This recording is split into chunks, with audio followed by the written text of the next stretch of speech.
today on this Veterans Day. First off, I want to thank all of the veterans who have served this country and who are continuing to serve this country to make us free, and actually to give us the chance to advocate and actually have a democratic society. So thank you so much for all of the veterans and all that they do, the sacrifices that they've made. I know that we just actually installed in our office a member of the Ohio National Guard, Jim Phipps, who will be doing Kaizans, helping out with the Coalitions of Excellence, and those types of things from our office. So we're very excited to have him, and to have that military, that National Guard presence is really an honor for us at Drug Free Action Alliance. If you want a Kaizen or anything, just I would say give Emily a call, and she can help line something up. Going to the first thing I'm going to be covering is the Ohio election results. This past Tuesday was the election. Every state office holder was voted back in, which included Governor John Kasich, Attorney General Mike DeWine, Secretary of State John Husted, and Treasurer Josh Mandel.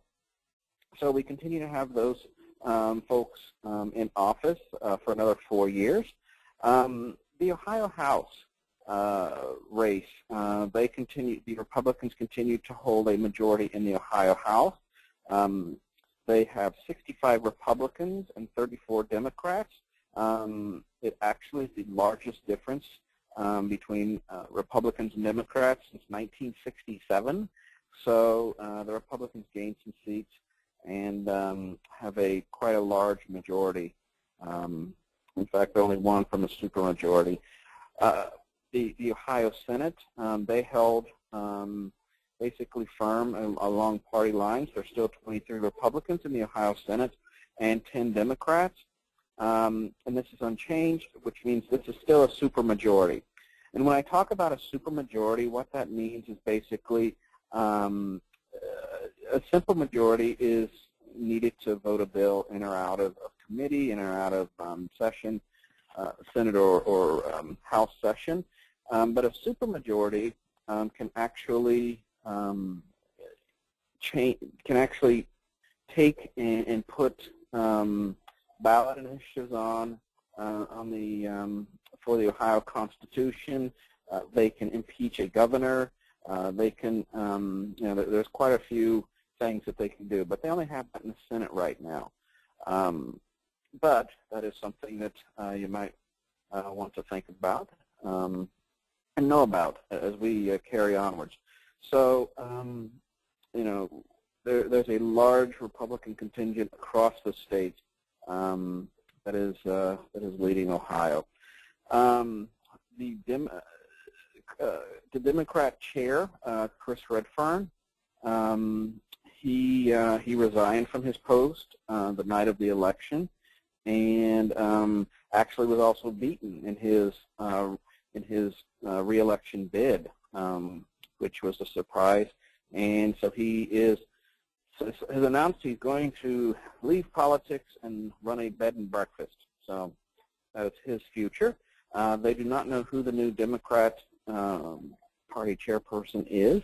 So there was talk about a Senator Sherrod Brown aide that he backed out. There's been talk about Representative Bob Hagan, Congressman Tim Ryan. I mean, there's been a number of folks that have been kind of rumored to be in interest. However, there's nothing that is definite right now. Congress, again, Republicans have won out.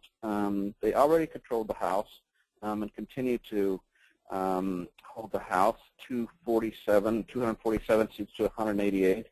The Republicans also took the Senate, 53 to 45, and 2 independents. What does this mean? Basically, it's going to be much, much harder for President Obama to get any of his policies in place. anything like that, and also, quite frankly, from the Republican side, it will also be hard for them because of the presidential veto. So there'll probably be a lot less legislation at the federal level that will be passed. So if you thought Congress was slow before, you ain't seen nothing yet. Obviously, this could be changed. Bill Clinton did it. Ronald Reagan did it. They all reached across party lines to actually work with the other side. So it can be done. Both of those presidents did a fantastic, phenomenal job in reaching across the aisle, making sure that the policies were best for the country and not just best for their party. So so it has been done, and hopefully that will continue to be, that will be the case moving forward. Going to the next slide, there's a ton of bills. I'm looking at, I'm actually in Milwaukee today. I did a presentation and bragged about our coalitions yesterday, actually. In Milwaukee, Wisconsin, they're holding their first statewide prevention conference. They had some in the past, but it has been a number of years, and the State Department has taken a new approach that includes prevention in that continuum of care. So got to talk to them about the great thing you all are doing, the coalitions are doing, and also about marijuana, and actually had to debate a representative, Melissa Sargent, last night on the legalization of marijuana.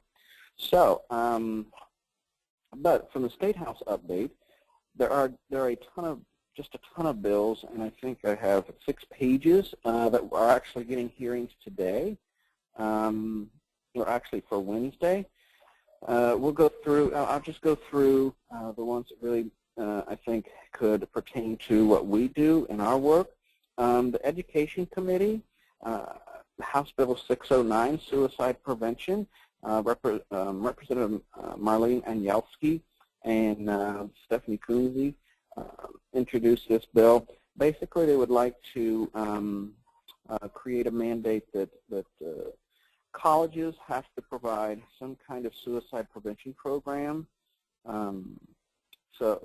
And that kind of is on the back of the former bill that made it a mandate that high schools have to have suicide prevention suicide prevention programs in their curriculum somehow. This is an issue that is really close to Representative Anielski's heart. Her son committed suicide a short time ago, within the last few years, and she is doing an awful lot on that front, and is really a champion for suicide prevention. House Bill 633 is university drug testing from Representative Peter Beck and Zach Milkovich. Both of those folks are actually leaving the legislature, but this bill would require each state or private institution, basically each college that has a sports program, to adopt a policy to drug test student athletes for banned substances. So this would require each school to have a policy on board and how they would handle that. So that's 633. This is, again, still staying in the Education Committee. Again, Representatives Beck and Milkovich. House Bill 634 would establish treatment grants for counties and actually for local, more of a local townships and things like that, and to make an appropriation. In the Education Committee, do I see these? I would see the suicide prevention absolutely moving on. University drug testing might get a second hearing. I don't know about the treatment grants, House Bill 634, but everything is going to move extremely quickly. and they'll probably get one hearing, maybe two apiece. And after that, they're either going to die or they're going to move on in the session. So the next set of bills that might interest you are House Bill 589, which is from Matt Lundy, Representative Lundy, and this would provide funds for treatment, treatment grants to make an appropriation, and it would be titled the Save Our Children Now Act. So this would again provide opioid addiction treatment. It's very specific. It doesn't apply for other drugs, but is truly for opiates at this point, opiate treatment. Also, House Bill 635 in the Finance Committee is again Representatives Beck and Milkovich, and this would require OMOS to establish treatment programs, especially in the state correctional facilities, so the prisons, and it would require each prison to offer alcohol and drug addiction treatment. So I don't know if every prison has a drug and alcohol addiction treatment program, but this would be one that would require that. In the Health and Aging subcommittee, there's a controlled substances bill, and that is House Bill 640, and this would authorize, this is from Representative Robert Sprague, this would authorize the Ohio Attorney General to place certain substances on the Controlled Substances Schedule I list. So basically this is a follow-up to the hydro, which would, the earlier bill which Representative Sprague wanted to pass, that would have eliminated or would have given, would have made basically hydro illegal in Ohio. Well, that's illegal because that's an FDA job. So what he's done is he's written this new bill that would authorize the Attorney General to place things on Schedule I within Ohio. I don't know exactly how this is legal, or quite frankly, what kind of medical knowledge that the Ohio Attorney General would have to make that call. But that is a bill that Representative Sprague introduced, and that's House Bill 640. The Policy and Legislative Oversight Committee, again, these are still all on Wednesday. Wednesday's going to be very busy down at the, I may try to actually go down there and hear some of these, hearings. House Bill 594 in Policy and Legislative Oversight is the crystalline alcohol, basically the powdered alcohol bill. That's getting a hearing, and it would prohibit the sale or offering of sale the powdered alcohol products in Ohio, so it would outlaw those in the state. I look for this to move quickly and to probably be voted out of committee and general session in the next House session. And again, this would be a great time for our coalitions who have been, who want to weigh in on the powdered alcohol. This is not good stuff. To call your representative and offer your opinion on what this would do. Even try to set a meeting and give, send them the fact sheets. We have fact sheets and things like that that I'm sure Emily can get you. Also in the Policy and Legislative Oversight, there's House Bill 598, which is the entertainment districts. Basically, this would create a little section, they call it municipal corporations, with a population of more than 50,000, to create these entertainment districts, these little, kind of like the arena district downtown. It would be its own little section, and it would exempt people from the open container law, so they'd be allowed to carry alcohol around openly. they've tried to pass this before. This could actually be the time they could actually do this because of lame duck. So this would be another big concern of ours, that open container laws just I don't think serve the public well. House Bill 632 is drug treatment, and this basically would require courts, and this again from Representatives Beck and Milkovich. This would require sentencing courts where a person is found in possession of drugs at the time of the crime, or is on drugs or something, to actually require sentencing courts to have those folks go through treatment, a treatment program, which kind of ties back with their other bill of requiring treatment programs at prisons. So it kind of plays hand in hand. That's House Bill 632. And this House Bill 653 was just introduced, and it's called the Chemical Dependency. Can't speak this morning. Chemical Dependency Counseling Bill, which changes some of the terms of OCPS prevention and some of those things. Instead of an OCPS2, according to the bill, it would be an OCPS consultant. So there would be an OCPS assistant. There would be an OCPS1, and instead of its 2, there would be an OCPS consultant. So that bill was just introduced, again, by Representative Robert Sprague. So lots of bills on the agenda for tomorrow, and we'll let everyone know this week in the legislative update how those bills go. I have my Friday work cut out for me. Next slide is the marijuana election results, what has happened across the country. Marijuana legalization actually passed in 2 more states. Alaska was completely surprising. The poll numbers before had shown that it was going to pass. However, it did.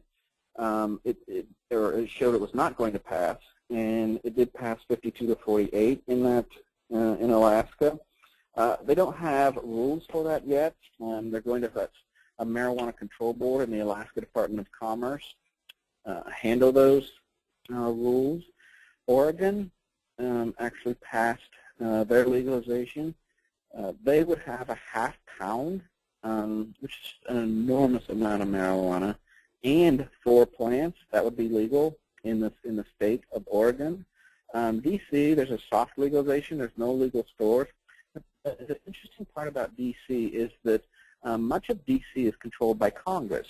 So since they are, they're just a district and not a state, Congress actually writes a lot of their rules and basically confirms their laws. So, which I say it's interesting because D.C. voted by a large margin, about 68 to 32, to legalize marijuana. However, marijuana is a federally illegal drug. So, if Congress saying it's still a federally illegal drug, and they also monitor D.C., how do they do that? So there could be a showdown at the federal level whether D.C. actually passes or not, or whether the Congress changes its tune. So it might be a great time to reach out to your federal legislator as well. Florida, the ballot initiative went down. Basically, it's interesting. Their ballot process, they have to have 60% of the votes to actually get into the Constitution, and whereas Ohio only has to have 50%. So Florida, they won because only 58% voted for legalization, and they needed 60. So Florida does not have medical marijuana. The other piece that I think is really interesting is the way that the normal groups, the National Organization to Reform Marijuana Laws, and the Marijuana Policy Project are starting to, if states aren't passing it, they're now going to cities. Michigan, 8 cities voted to decriminalize marijuana. and 5 voted no on decriminalization. So 13 cities actually had votes on whether to decriminalize marijuana. And then Maine actually voted for legalization. And they have medicinal marijuana, both Michigan and Maine do. But Maine, the city of South Portland, voted to legalize marijuana, and the city of Lewiston, Maine, said no to legalizing recreational marijuana. Also, in Colorado, I talked to Bob Doyle from Colorado last night, and he said that 13 cities in that state actually voted to ban pot shops in their cities, including the 5th largest city in Colorado. So it just continues to be a mishmash of laws and things like that. Wanted to go on to the next piece, since we are on marijuana. We are holding a marijuana advocacy and policy summit March 31st through April 2nd.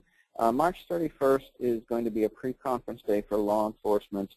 We are going to have this multi-state, and there's been a ton of interest. As I was out here in Wisconsin, so many people came up to me, asked what we were going to do about this, and what it was going to be about, and how they were going to come. Indiana the same way. Missouri, we've chatted with. So there are quite a number of states who are clamoring for this right now, and we're going to do this. We're going to stick strictly to advocacy. We're not going to point out bills, so you won't have to worry about lobbying and that kind of stuff. It will be strictly advocacy, and some of the messaging and some of the policies that are causing problems for folks in other states. The summit's going to look at legalization and also 2016. 2016, the pro-marijuana folks are really targeting. They're targeting Ohio. They're targeting California and Maine for full legalization, as well as they're looking at Arizona right now. You have other states who are, I'm sure they'll be back in Florida for medicinal. However, John Morgan, the guy who is kind of the pro-pot dude down in Florida, said that he's going to do 2 ballot initiatives, one for medicinal marijuana and the other for recreational, and see which one he gets more signatures on. We're also going to look at marijuana as medicine. How do you combat that? And also, is this movement over? Are they just moving to strict legalization at this point? Also, some of the CBD laws and some of the Wisconsin has a great CBD law up here that allows CBD for families. However, it's only for places that have, it's only for FDA-approved medicines, which there is no FDA-approved medicine. So it's interesting how they wrote theirs. Again, this is going to be a multi-state effort, and more information is going to be coming soon. And finally, the last slide. January 14th, there will be a new Legislator Breakfast at the Rife Center, and we do want a SPECA presence there. We're going to focus and have a panel, hopefully, of opiate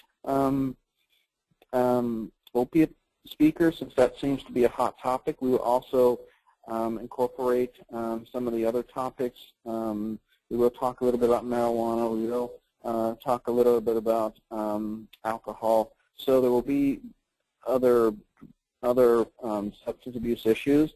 However, and the importance of prevention in that. However, opiates seem to be the hot topic as far as the media and what the legislators are understanding and recognizing. So we're going to focus our messaging on that to get legislators there that day. I didn't know, Emily, are there any questions or anything?